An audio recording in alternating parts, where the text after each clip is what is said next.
কোরবানি মাংস 3 ভাগ করার নিয়ম ইসলামে আছে কিনা? 3 ভাগ করা অবশ্যই আছে। কোরআনে কারিমে আল্লাহ তাআলা বলেছেন ফাকুলু মিনহা ওয়া আত'ইমু আল কানিআ ওয়াল মু'তার।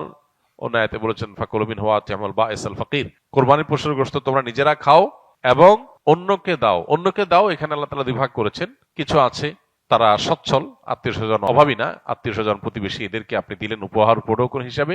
আবার যারা দোস্ত গরিব অভাবী তাদেরকে দিলেন। তাহলে 3 ভাগ করার জন্য নির্দেশনা দেওয়া হয়েছে। এটাকে মুস্তাহাব বলেছেন উলামা ইকরাম। এটা ফরজ বা ওয়াজিব না। কেউ যদি 2 ভাগ করে, 1 ভাগ খাইলে আরেক ভাগ দান করে দিল, অথবা কেউ বেশি ভাগ রেখে দিল, অল্প সংখ্যক দান করলো, অথবা বেশি ভাগই দান করলো, সামান্য রেখে দিল, এর সবগুলোই জায়েজ আছে। কারণ এই 3 ভাগ করাটা ফরজও না, ওয়াজিবও না।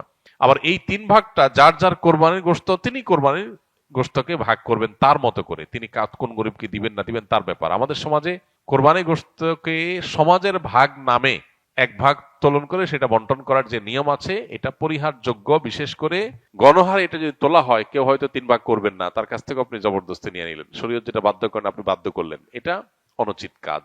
হ্যাঁ, যদি কেউ এরকম উদ্যোগ নেয় যে স্বেচ্ছায় যারা ইচ্ছা তারা দিতে পারেন, আমরা গরিবদের কাছে সুষম বন্টন করে দিব, এটা প্রশংসনীয়। এরকম হতে পারে, স্বেচ্ছায় দেওয়ার ব্যবস্থা থাকলে সেটা ঠিক আছে। কিন্তু বাধ্যতামূলকভাবে সামাজিকভাবে সমাজের ভাগ বলে উঠাই নিয়ে আসা, কেউ নিজের অনিচ্ছা সত্ত্বেও যদি দিতে বাধ্য হয় তাহলে সেটা নাজায়েজ হবে। কারণ নবী সাল্লাল্লাহু আলাইহি ওয়াসাল্লাম বলেছেন লা ইয়াহিল্লু মালু মুসলিমিন ইল্লা বিতিবি নাফসি, কোন মুসলমানের সম্পদ তার মনের সন্তুষ্টি ছাড়া সেটা গ্রহণ করা বা সেটা দখল করা এটা জায়েজ নয়, ভোগ করা জায়েজ না। বিধায় কোরবানির গোশত যিনি কোরবানি দিয়েছেন তাকে আল্লাহ তাআলা দিয়েছেন, এটা তার।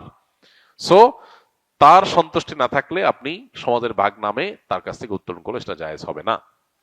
তিনি হয়তো তার কোনো আত্মীয় স্বজন গরিব, তাকে একটু বাড়ায় দিবেন, আপনার সমাজের ভাগে নিয়ে আপনাদের মতো দিবেন, তো এটা তো তার অধিকার খর্ব করা হলো, এটা উচিত নয়। কত টাকা থাকলে কোরবানি বাধ্যতামূলক?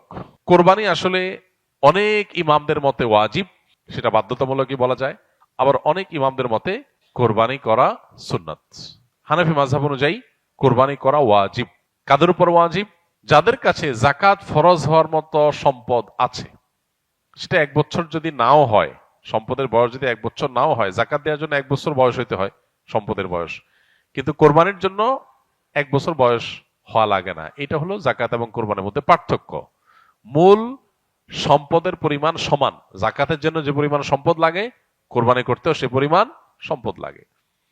এখন 83 বা 85 গ্রাম, বা আমরা রূপায় ভরিতে বললে 52.5 ভরি রূপার মালিক অথবা রূপা কেনার মতো টাকা কারোর কাছে থাকলে তারপরে হজ, তারপরে কোরবানি আবশ্যক বা ওয়াজিব।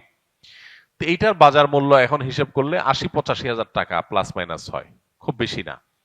এই টাকা যদি কারোর কাছে থাকে ঋণ মুক্ত, তাহলে সেক্ষেত্রে তারপরে কোরবানি আবশ্যক, তারপরে কোরবানি বর্তাবে।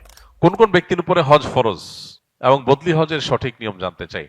যে ব্যক্তি হজের মৌসুমে যখন হজের টাকা জমা দেওয়া হয়, নিবন্ধন করা হয়, হজ করার সুযোগ তৈরি হয়, তখন হজ করার মতো টাকা যার কাছে থাকে, হজ করে আসবে এবং এই সময়টাতে তার পরিবারের ভরণ পোষণ দেওয়ার ব্যবস্থা করতে পারবে, এই পরিমাণ টাকা যার কাছে থাকে, তারপর হজ ফরজ।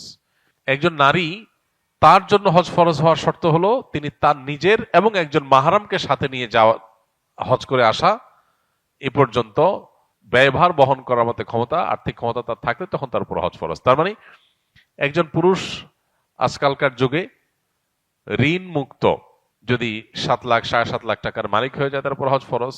আর একজন নারী তার কাছে যদি এর ডাবল অর্থাৎ 14 বা 15 লাখ টাকা যদি থাকে, তখন তারপরে হজ ফরজ। তার নিচে থাকলে তার উপর হজ ফরজ নয়। আর বদলি হজের নিয়ম হলো মূল হজ আর বদলি হজ একই রকম, কোনো পার্থক্য নাই।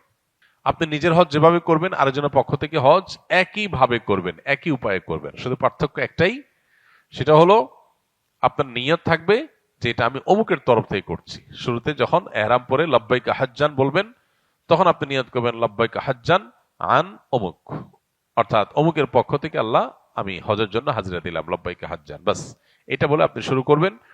বাকি সব কাজগুলো সেম, আপনি নিজে যেরকম করতেন একই রকম। এর পাশাপাশি বদলি হজ যিনি করবেন তাকে নিজের হজ আগে আদায় করতে হবে। কেউ যদি নিজের হজ আগে আদায় করে না থাকেন, জীবনে হজই করেন নাই, তিনি বদলি হজ করতে পারবেন না। কি কি বৈশিষ্ট্য দেখে কোরবানির পশু ক্রয় করা উচিত? কোরবানির পশু ক্রয় করার ক্ষেত্রে হৃষ্টপুষ্ট, সুন্দর, সুস্থ, সবল এটা দেখে কিনতে হবে। পশু যদি ল্যাংড়া হয়, খোঁড়া হয়, কানা হয়, অতিশয় দুর্বল হয়, তাহলে সেক্ষেত্রে সে সমস্ত পশু দিয়ে কোরবানি করা জায়েজ নয় বা উচিত নয়। তাহলে কোরবানির পশু হতে হবে ত্রুটিমুক্ত, দেখতে শুনতে যত বেশি হৃষ্টপুষ্ট হবে তত ভালো। তবে এর চাইতে গুরুত্বপূর্ণ বিষয় হলো আপনি কোরবানি কি গোশত খাওয়ার জন্য করছেন, মানুষকে দেখাবার জন্য করছেন, নাকি আল্লাহর জন্য করছেন, এটা গুরুত্বপূর্ণ। আল্লাহ বলেছেন লা ইয়ানালুল্লাহু লাহুমুহা ওয়ালা দিমাউহা ওয়ালাকিন ইয়ানালুহুত তাকওয়া মিনকুম। তোমাদের কোরবানির পশুর গোশত অথবা রক্ত এর কোনোটাই আল্লাহর কাছে যায় না। আল্লাহর কাছে যায় কি? তোমাদের অন্তরের ভেতরে থাকা তাকওয়া, যে তাকওয়ার চেতনার ভিত্তিতে তোমরা এই কাজটা করো। বিধায় ওই দিকটাকে আমাদের বেশি মনোযোগ দেওয়া উচিত। কে কত টাকা দিয়ে গরু কিনেছে, ছাগল কিনেছে, জিতলো না হারলো, এগুলো নিয়ে যে পরিমাণ ডিসকাশন আমাদের মধ্যে হয়, আমরা আসলে কে কি উদ্দেশ্যে কোরবানি করছি শুধু আল্লাহকেই দেখাতে চাই না, বান্দার কাছে কোনো ফিডব্যাক আশা করি, এগুলো নিয়ে এরকম ডিসকাশন বা পর্যালোচনা হয় না। একটু কম দাম বেশ দাম হয়ে গেছে এটা আমাদের অনেক টেনশন হয়, কিন্তু আমরা নিয়তটাতে কোনো ভেজাল হয়ে গেলে সেটা নিয়ে আমাদেরকে দুশ্চিন্তা করতে দেখা যায় না। এজন্য মূল বিষয়টা আমাদের মনোযোগ দেওয়া দরকার।